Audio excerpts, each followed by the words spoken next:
Vamos agora resolver a questão número 17 de matemática do vestibular da UES 2020.1.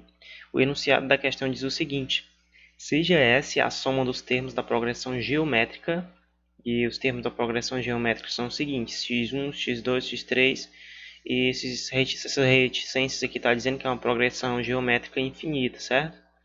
Cuja razão é o número real, que é um número maior que zero e menor que 1. Se x1, ou seja, o primeiro termo da PG, for igual a A, onde A é um número maior que zero e A for diferente de 1, então o valor do logaritmo de S na base A é... Aqui nessa questão você precisa saber calcular os termos de uma progressão geométrica infinita. Por quê? Porque o S aqui da questão que você precisa calcular vai ser o quê? A soma dos termos da progressão geométrica. Só que essa progressão geométrica ela é infinita, né? Tem infinitos termos, certo? E como que é maior que zero e menor que 1, a gente pode usar a fórmula para soma dos termos de uma progressão geométrica infinita. E qual é essa fórmula que eu preciso saber? É essa aqui, ó.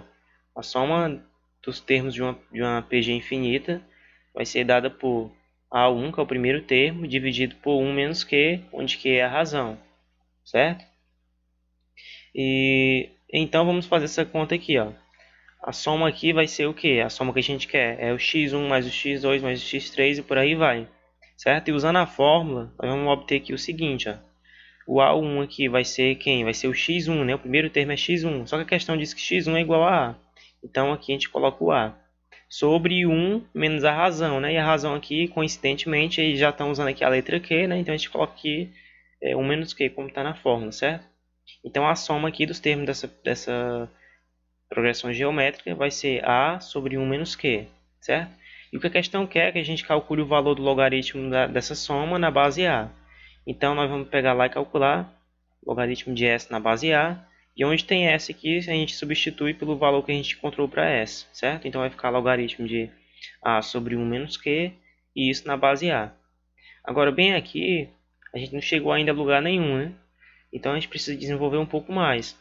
Aí a gente tem, nesse momento, que lembrar de uma propriedade dos logaritmos, certo? A propriedade é a seguinte, ó.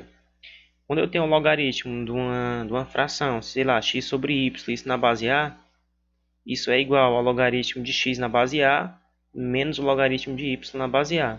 Ou seja, a divisão ela se transforma aqui numa subtração, certo? E aqui a gente vai usar essa propriedade. Aqui a gente tem o A sobre 1 menos Q, certo? Na base A. Isso aqui vai ficar igual ao logaritmo de A na base A menos o logaritmo de 1 menos Q na base A. Agora aqui você deve saber que o logaritmo de um número, certo?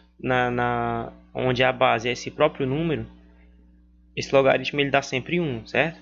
O logaritmo de A na base A vai dar 1 e a gente obtém o seguinte, esse aqui vai dar 1 menos logaritmo de 1 menos Q na base A e coincide aqui com a resposta que está no item C, certo? Sei de certeza que eu vou passar no vestibular da UES.